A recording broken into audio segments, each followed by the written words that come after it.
บ่พอทางนี้แล้วสิบ่มีแล้วทางนี้ฮะโอ้เอาใหม่มาแต่ใส่คือครบเลยบาดนี้เอาอธิบายมาบ่าวไปหาเอานะหั่นเอาแล้วนี่ยกหั่นยกนี่ไม้จุดนี้เด้ไม่เส้นยั่วได้สั่นเอามาใส่6เซนนะเอานี่แน่หมดทางนี้ไปจักแนวหาเนาะนี่เก็บหั่นเก็บน้อยเก็บใหญ่พอต้องเข้าเฮ็ดได้จังซั่นแหละก็บ่สิเจ้าคาลานเอ้ยคอยก็บ่คิดดอกมีใจแน่คนละพันล้านเคยมาแต่ตันกูลกับไปเฮ็ดเพิ่นครัวให้ลาวฮะปันกันคนละพระคนละครึ่งไก่ฮะไก่โอ้ไก่แม่มึกน้อยนึงก็ให้เขากินน่ะเพิ่นได้ช่องถ้วยเขาก็บ่ได้ว่าแน่ๆเพิ่นสิเท่านั้นฮู้เราสิได้แสน2แสน3แสน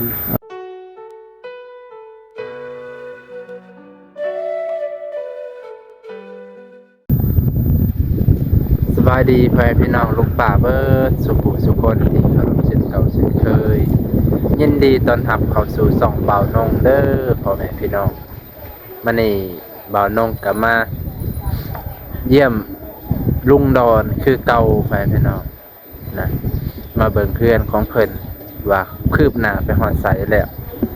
ไปเบิ่งนํกันพ่อแม่พี่น้องช่วงนี้บ่าวนงก็เป็นหวัดอากาศหนาวเย็นลมโอ้ยยังวะเพราะว่าช่วงนี้อากาศเปลี่ยนแปลงผู้เฒ่าผู้แก่เด็กน้อยเป็นไข้ล้านนาดเลยช่วงนี้ตกมาอัปเดตเทือนลุงดอนป้าตมาเบิ่งทางนี้ก่อนไปพี่น้องเพิ่นว่ายกมือวันพุธน่าจะเมื่อคืนนี้ครับเนาะป้าตหันเด้เป็นรูปเป็นร่างแล้วครับเนาะเป็นหูปเป็นหางแล้วเห็นบ่บ่ธรรมดาได้นี่ตัวนี้ก็ยาวเพิ่นก็สิได้ตัดออกอยู่สังกะสีก็บ่ฮู้แหละโตไม่ธรรมดานะพ่อแม่พี่น้องลุงดอนลงมือทำแล้วเพิ่นกับถาใหม่พร้อมนี่แหละภายคณะขาดอันนึงเสียอันนึงกับพอ เฮ็ดมันสิบ่แล้วเนาะมันพร้อมไปนี่กะข้าวเดียวเดี๋ยวเพิ่นก็คอแห้งน้อง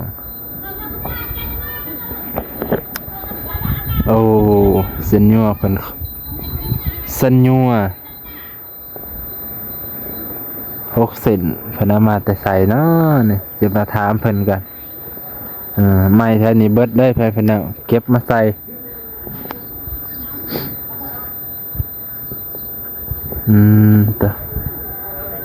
สิเบิ่งทางนี้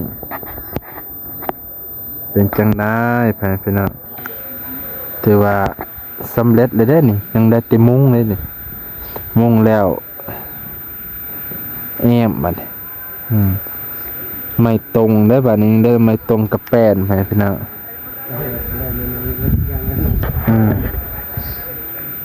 เหลือจะไม่ตรงกับแป้นไม่นี่ฟ้าไม่เหี่ยมีแล้วไปพี่น้องติดเถอะบ่น้องก็บ่ได้มาหา2-3 มื้อ4 มื้อไปประมาณนี้ค่าเวียกในยังว่าช่วงนี้อาจจะยุดคือสิเป็นวัดเป็นไข้เป็นไอปุ๊บมันก็ให้ทำครับใช่ดังว่าเมื่อคืนนี้เจ้าของเฮือนนั่งชมผลงานนี่ระบาดเลยของ8 ฟุตนี่เวลาฝนตกมันสิพะหมดแล้วมันสิพามาเฮียนี่สิมุนไว้อันนั้นคอยอุกอยู่มัน9 ฟุตนะพอดีงามเลยหมายความว่าตัวนี้มันสั่นบ่นี่ทางหัวนี่ทางหัวก็สั่นโดย8 ฟุตคัน9 ฟุตหันงามเขาว่าเฮ็ดเฮือนได้เฮือนใหญ่ก็ว่า8 ฟุตโอ้เขาว่าคนให้ทำได้เอาทำนั้นปกติแต่นั้นแหละหน่อยนึง เขาว่าเก่าพุทธงามพอดี อันนี้8 ฟุตบ่ โดย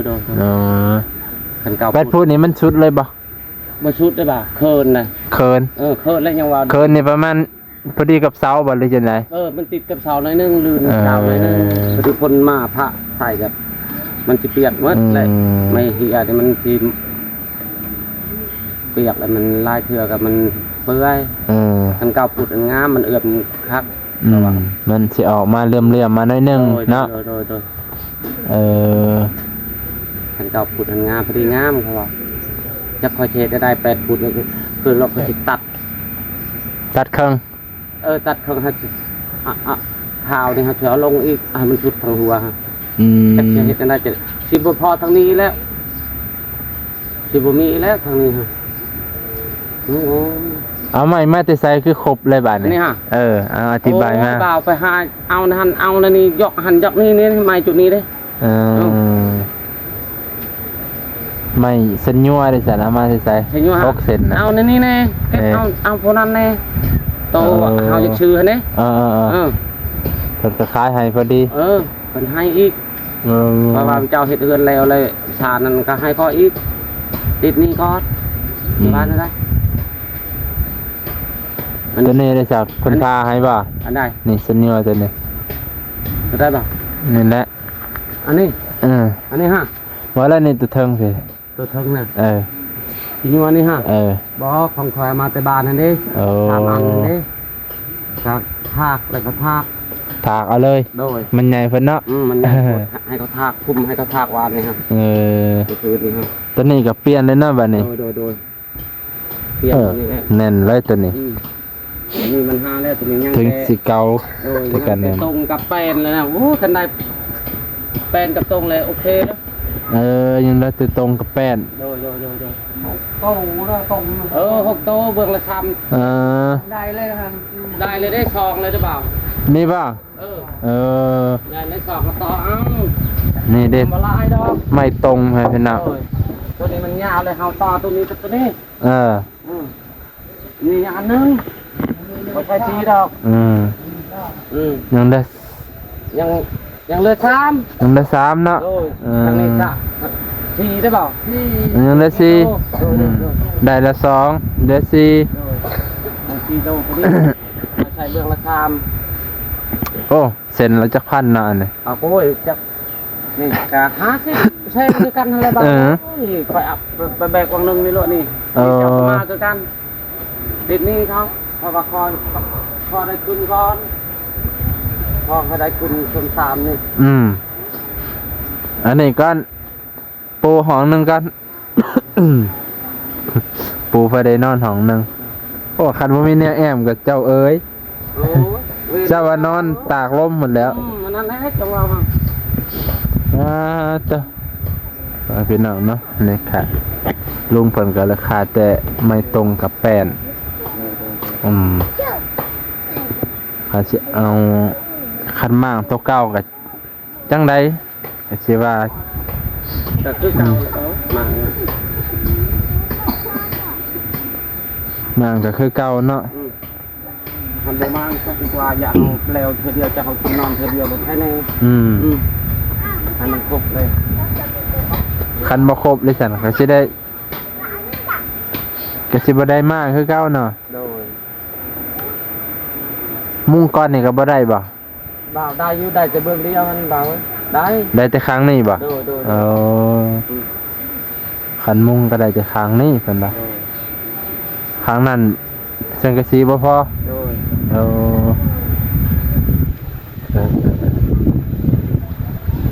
เพราะว่าแผ่นสังกะสีมันครบแต่ครั้งนี้เนาะครบแต่ครั้งหัวทั้งใช้ทั้งตีนแต่ครบแต่ทั้งตีนบางคิดใครคิดไปแถวตรงนี้กันว่าครบมืดใครแน่บ่าวครับเขานอนก็เอาอันนี้ครบมืดทั้งหัวทั้งตีนใครแน่นี่เจ้าจะไปนอนในไหนนี่ฮะคือเก่าดีกว่าเขานอนแบบนี้เยอะมั้ยจะได้หาบ่าวสีมืดเท่านี้แหละพอกับมืดเท่านี้จะได้หาเนาะ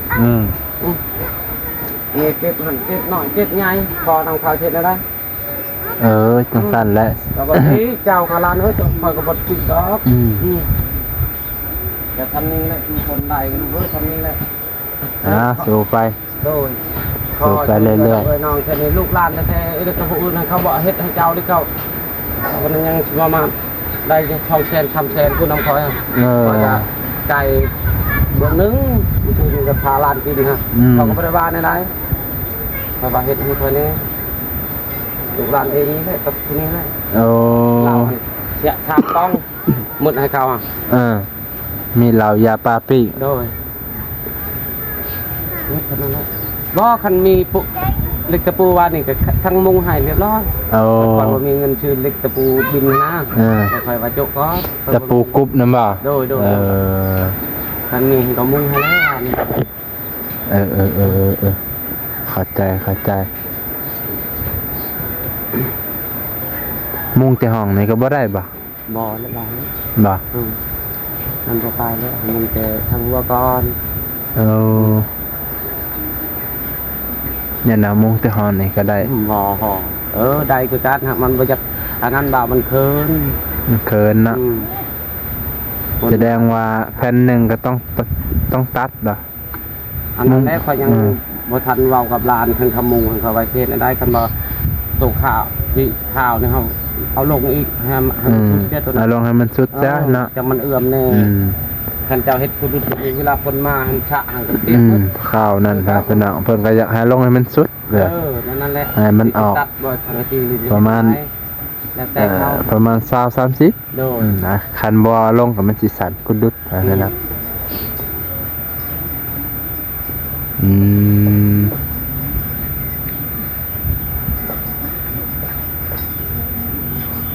ทางขาดทางพูดแต่เมาเลยว่ะที่นี่นะเขาว่ากินเป็ดนะมาเป็ดใช่ก็มีเงินพอกินเขาก็ไปซื้อในไทยแบบบุญได้มีไก่เนี่ยคนละพันล้านเคยมาแต่ตันกูลกับไปเห็ดเพื่อนครัวให้เราฮะปันกันคนละคนละครึ่งไก่ฮะไก่โอ้ไก่เมย์มันก็ง่ายนิดนึงก็ให้เขากินนะเป็นอะไรช่องถ้วยเขาก็ไม่ได้ว่าในนั้นเป็นที่เท่านั้นฮู้เราจะได้แทนของแทนข้ามแทนเราก็ลานคอยกับเบาลินหัวน้ำเบาคำว่าได้5 แสนคือเจ้าอยู่ในเนียนเด้คอยบ่เฮ็ดให้เด้อบ่เฮ็ดก็ตามน้าว่ะเบาหยอกนั่นแหละคันชูบ่เบิ่งพักสิเบิ่งให้น้ำเบานี่ให้น้ำเบานอนอยู่แบบนี้บ่อายเขาบ่แต่เขาก็มาเขาเบาลินก็เชื่อแล้วเดี๋ยวนี้แล้วคันแล้วเนื้ออันนึงยังตรงกับแฟนอีกกันได้แฟนเลยยังใครแน่นุ่งได้แฟนกับอันนี้ต้องทำไปยากเขาหาเก็บเอาอย่างเขาต่อกับพอได้กันได้เป็นมุงอ่ะแบบเป็นปูนี่พอหนักเลยน้องพอได้มีรถไม่ติดไม่เรือแฟนนี่จักแฟนเนาะโอ้ยเบาแบบไล่ดิบประมาณนี่ได้ขนาดใหญ่คือชาวนวลกับบักเกิน15 แพนโอ้15 แพนบอดไล่ดอกเพราะอันนี้ก็2 เมตรจากในหานี่4 เมตรเช้าพอดีเลย4 เมตรเช้าลานแทกไว้ให้เรียบร้อยเลยเพราะว่าน้ำเบาคันใดเป็นคันว่าเป็นไปได้เอา4 เมตรเช้าเด้อแล้วว่ะจากคุณหาข่อยนี่บ่นี่เอาเป็นเขาปูนอนนั่นได้หรอไปไล่เพิ่นเนาะปูมาทีเด้4 เมตรเช้าโดยคันหน้าเช้าเป็นหน้าเช้าเห็นโอ้แห่งบ่ลายเด้อบ่ามันเพื่อนเอาปูเป็นลายนี่ค่ะจังนะ4 เมตรเช้าอันนั้นก็ว่าพยายามได้มื้อเจ้าก็เบิ่งนึกว่าแต่เบาก็เฮ็ดอย่างนี้ก็สิหาหยังเนาะบ่จักแนวเฮ็ดแล้วลาดนั่นแหละก็ว่าพยายามนะเบาเว้ยหัดไม้ตรงฮะเวลาเขาพาหน้าเบาเขาหาเก็บประมาณอะไรเขาฆ่าอะไรเขาต่อเอาก็ได้คันเล่มได้เป็นปูเลยเพราะว่าบ่ยากนะเบาเว้ยบัดเฮามีคนแรกเขาได้เงินปีหน้าปีนั้นหาพายเอาเทื่อละ2เทื่อละ3มานะกำลังคนเขาอยู่ตอนนี้เฮายังบ่มีบนอยู่เฮาก็ปีกฝากๆกับยามันเฮาพากเอาแล้วเฮาต่อเอาคันเล่มได้เป็นปูบ่นอนหั่นน่ะเบาเข้าใจ ต่อเดี๋ยวว่ายกมือวันพุธบ่แม่นเฮ็ดมือวันพุธเนาะ โน่น เรียบร้อยครับพี่น้อง อันนั้นแหละก็ว่าในใครเด้บ่าวก็ว่าจะได้เราเป็นหวัดเด้เรามา สบายเลยเนี่ย เราเป็นหวัดเลยเราบ่มายันเราบ่ได้มาว่าเราเป็นหวัดโอ้อยู่กับบ่ม่วนเลยเราว่ายาเลยมาเพิ่นจังเราเห็นว่าเฮ็ดอยู่บ่เฮ็ดตัวอย่างนั้น แม่นแล้ว เราเห็นเนาะเพราะว่าเราบ่ปักครับ สิมาจอบเรื่อยๆอยู่ไปพี่น้องมาเนี่ยก็สิอัปเดตเพื่อนเพิ่นก็สิจบเพียงเท่านี้กันได้ลงดอนบ้านลงดอนเทว่าคือข่าวเส้นยัวก็ใส่เบิดแล้วไปพี่น้องสังกะสีเพิ่นว่า8 ฟุตเนี่ยมัน มันสั่นว่าสั่นมันสั่นบ่เพิ่นน่ะอย่ามันแบบพอดีกับเสาเลยเพิ่นน่ะถ้า8 ฟุตพอดีกับเสาถ้า9 ฟุตพอดีเลยเอาหน่อยนึงเพื่อกันนะเพื่อกันมันสาดไปซั่นครับโอเคไปพี่น้องลุงตาวันนี้สิจบเพียงเท่านี้ก่อนขอบใจขอบพระคุณหลายๆไปพี่น้องที่รับชมถ้าไปได้อยากมีจิตใจอยากซอยเหลือลุงดอนก็สามารถติดต่อได้เด้อพ่อแม่พี่น้องลุงป่าตอนนี้ก็ขาดแต่ไม้เส้นไม้ตรงกับแป้นนี่แหละกับสังกะสีสิได้ใส่ในฝั่งนี้จะเข้ากันนะสิบ่พอว่าซั่นน่ะพ่อแม่พี่น้องสังกะสีใส่ในฝั่งนี้กับไม้ตรงแล้วก็แป้นเนาะที่ขาดตอนนี้เพิ่นก็หยิบยืมขวาหลังหยิบยืมเข้ามาแน่พอสิได้ซ้ำนี้ไปพี่น้องว่าน้องกะได้มาอัปเดตเมื่อก่อนเพิ่นยกวันพุธเพิ่นยกว่าน้องบ่ได้มาไปพี่น้องมื้อนี้ก็สิจบเพียงเท่านี้ขอบใจขอบพระคุณหลายๆเด้อพ่อแม่ลุงป้าที่รับชมตั้งแต่ตอนจนจบเลยบ่ได้จบก็ขอบใจดีๆไม่แห้งเจ็บอย่าได้ใครอย่ามีสุขภาพแข็งแรง